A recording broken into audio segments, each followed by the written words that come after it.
Hello, everyone. It is our Monday Black Story reading time. So glad you're here with us. I'm hoping that you continue to be with us throughout the rest of the year and even into the next beautiful year that God's going to bless us as we continue to celebrate our Black authors and our illustrators. Okay, so we have another fabulous book. I read this book. It is a true story, and it had allowed me to be able to go and research. Yes, research, and it's amazing. There's so much history out there, you guys, and so that's one reason that we got to celebrate and continue to push our Black authors and our Black readers, and encourage you guys to read, to purchase their books, okay? And those are ways how you can celebrate. So let us not waste any more time. Let us get into our book that we have today, and it is called No Small Potatoes.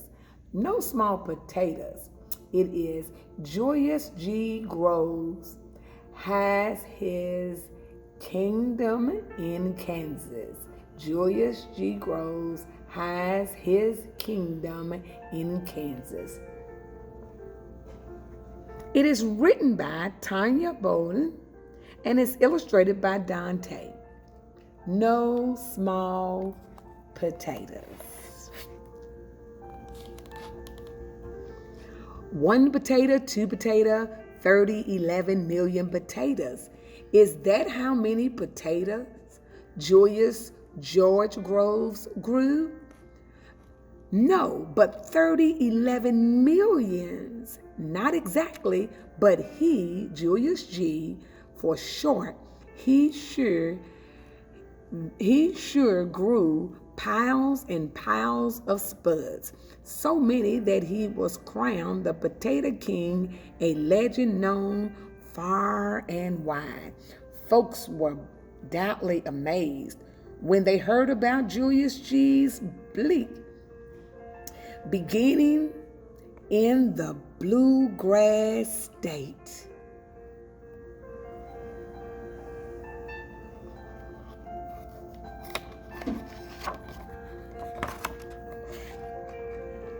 No crown, no kingdom, not an inch of ground.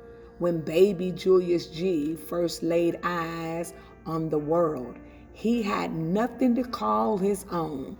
Literally, not even himself. He was born into slavery on a plantation near Greensburg, Kentucky.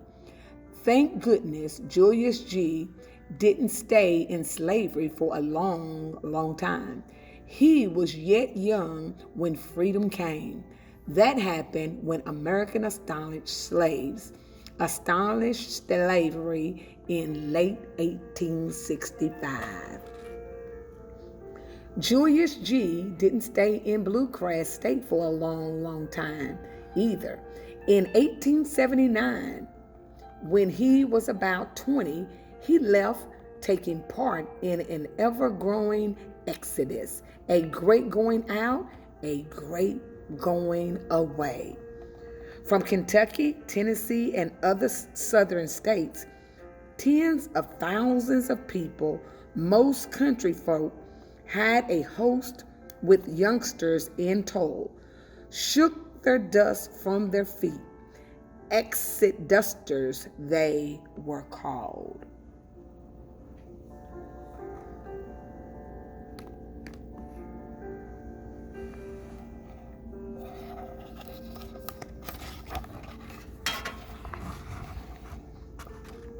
With hearts hugging hope, clutching dreams of bountiful lives, exit dusters went west to the plains. Lands was plentiful there, they heard. For many, that place of promise was Kansas, the sunflower state.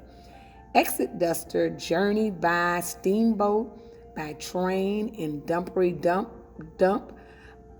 ox carts, in wide-wheeled wagons. Some of those keened on Kansas put down roots in the new town like Nicodemus.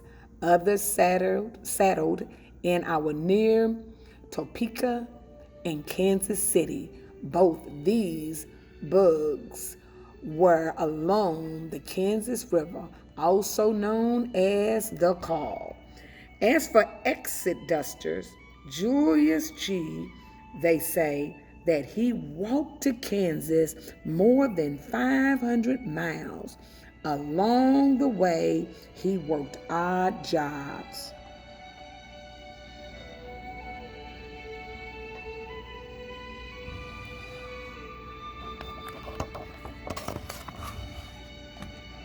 Julius G. ended his journey in the Great All Valley, Kaw Valley, in a part of Kansas City, Kansas, bound by an oxbow bend in the Kaw.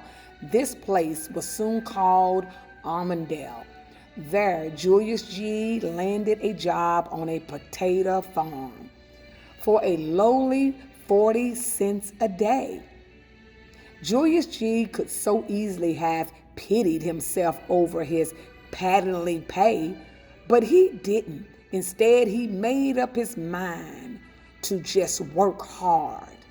A few moons later, Julius G.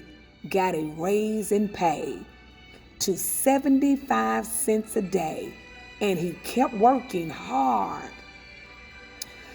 He kept working hard, so hard that the men from whom he worked, J.T. Williamson, made him foreman of his farm. With that came another raise, 50 more cents a day. Still, Julius G. wanted more, and not just more money. He dreamed of farming for himself.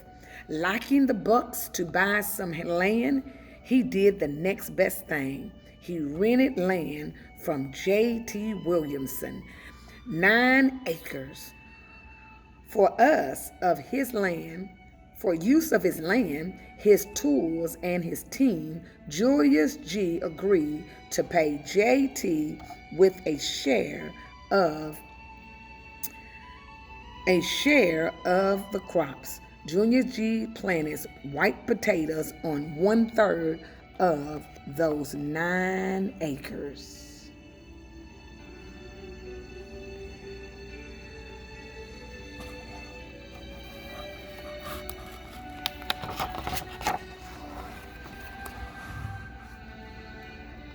In time, Julius was renting 20 acres, then 66 acres, growing more and more spuds, and he kept hoping for a farm of his own. Hoping alongside him was Matilda E. Stewart, the woman he married about a year after he reached Kansas. Just like Julius G., Matilda E. was no lazy bone. She didn't hiccup and holler at the hint of hard work.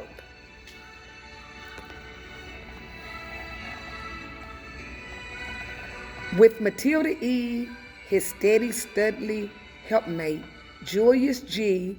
kept working hard day after day, dawn to dusk.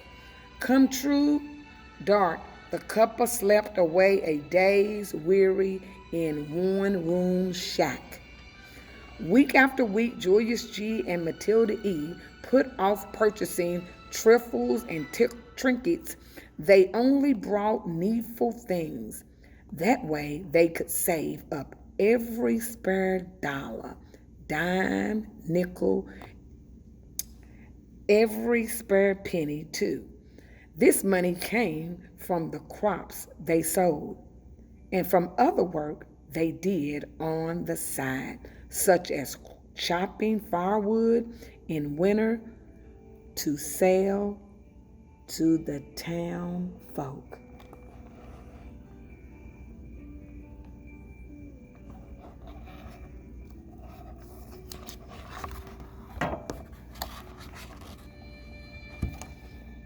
At that, working and saving up paid off. In late 1884, Julius G. had his eyes on 80 acres. This land was east of Edwardsville, near the mouth of Kaw. Its banks lines with cottonwood trees. Julius G. and Matilda E. had saved up $2,200, but those 80 acres near Edwardsville cost $3,600. Where would $1,400 difference come from? The wind? The cloud?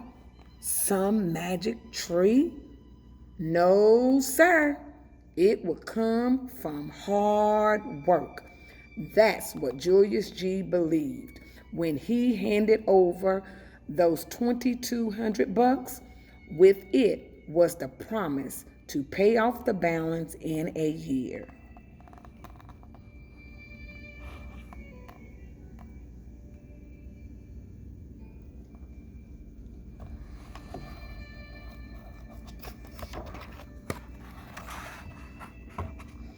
Right quick, Julius G. went to work, turning those 80 acres into real farm. There were small houses to build. More daunting than that was the back-staining, muscle-taxing task of clearing the land. From starters digging up untended tree stumps, so many as to make for stepping stones up and down a field. And while Julius G. was doing all that, the top crop of his mind. But could he do it? Could he farm hard enough to pay off the money he still owed on those 80 acres in a year? If he didn't, he was liable to lose the land and those 2,200 bucks.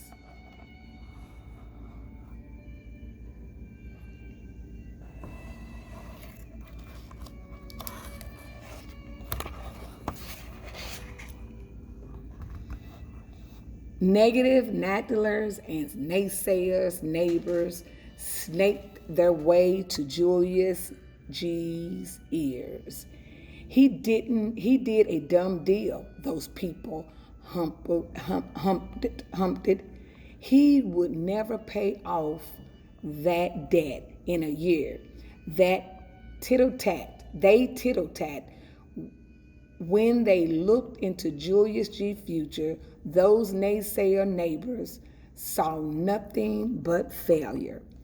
The negative Nat Tatters kicked up a ruckus in Julius G's head, made him sad, scared, down, discouraged. It wasn't like he had only himself to worry about. There was Matilda E. What's more, the couple had 3 young sons by them, Charles, Walter, and Fred. Stir-stepped kids. Maybe those neighbors were right, feared Julius G. Maybe he had dreamed too big, bitten off more than he could chew. What to do?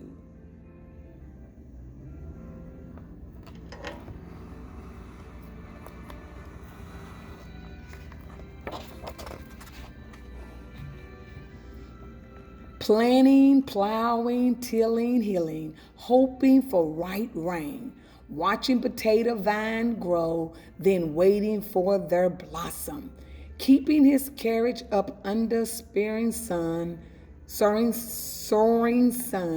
in the face of hot, heavy winds.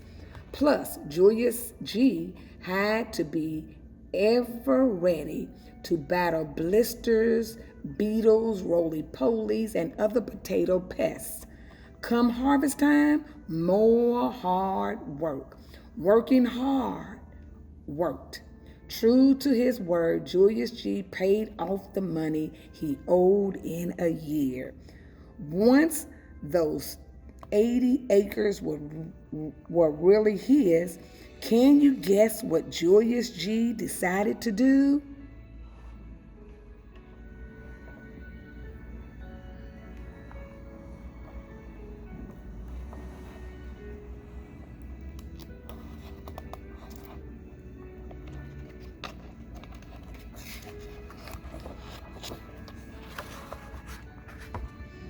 In time, Julius G. bought more land in the Great Kaw Valley, all told more than 500 acres. And years after years, he kept working hard. So hard that in 1894, the Kansas black men called him the Potato King of his country, which was Wyandotte. So hard that in 1900, the Indianapolis Record hailed him the Potato King of the world, the whole summer sunflower state. In 1902, Julius was crowned Potato King in the world. He had grown 12,000 pounds more bushels of potatoes than anybody else.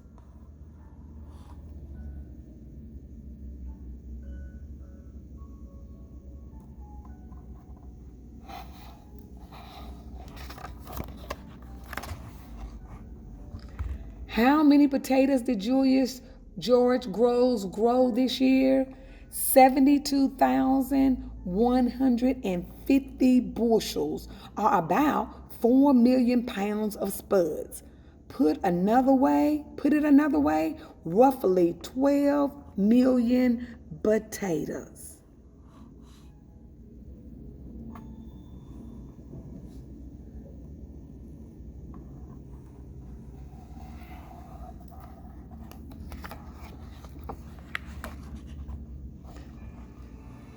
Georgia C. spuds baked, boiled, fried, mashed, puffed, souped, diced for potato salad, sliced thin for chips, filled bellies around America. Loads crossed the nation borders, traveling by train up to Canada and down to Mexico. What with Julius G. shipping such a multitude of spuds, a railroad company had built a special spur to his potato house. Even after all the fame, farmer Julius G. kept working hard, kept loving his rich, dark earth, liking the furrow, his plows churning up to chocolate waves.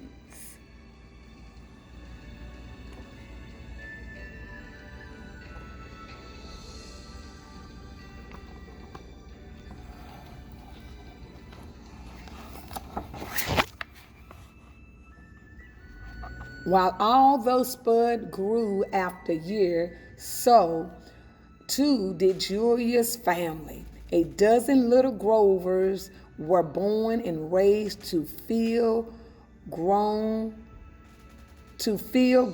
on their parents' farm, as Charles, Walter, Fred, Oral, Ida, Mamie, Lillian, Julius G. Jr., Sylvester, Ether, John, Cornelius, and Theodore grew.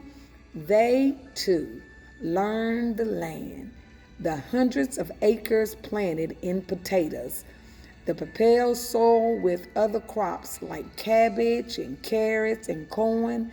There were fruit trees too.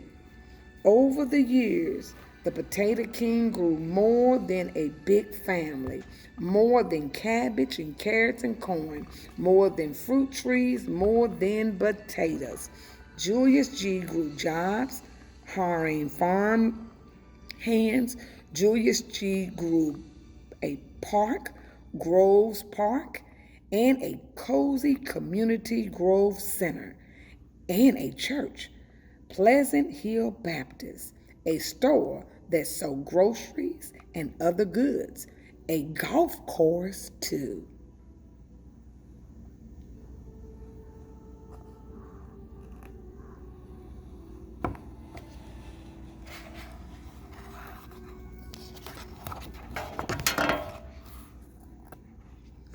Julius G also built bigger and bigger homes for his family. The last one was 22 rooms, red brick mansion.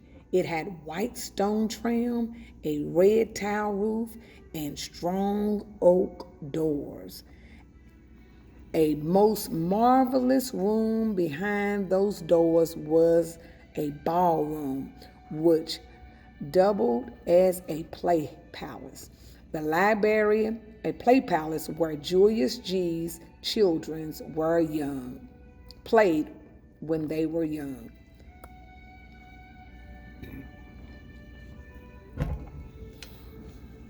The library was perhaps Julius G's favorite room, so full of books and booklets on every facet of farming.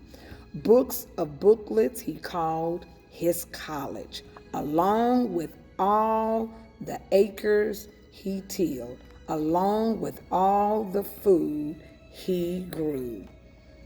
The dawn to dusk on any given day, winter, spring, summer, fall, Julius G., the Potato King, could behold his Carl Valley kingdom from the veranda of the Red Brook Mansion, which is white stone trim, red tile roof, and strong oak doors, his castle.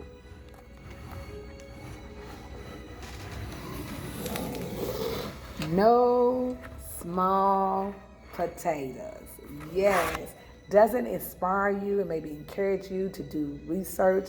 Yes. And learn more. I learned that two of his sons had died at a young age. Okay. So do your research. This is history. And we celebrate and we thank Tanya and Don for helping us understand our history a little more with no small potatoes. Thank you all for joining. Hope to see you on next Monday. Stay safe and stay blessed. Bye-bye.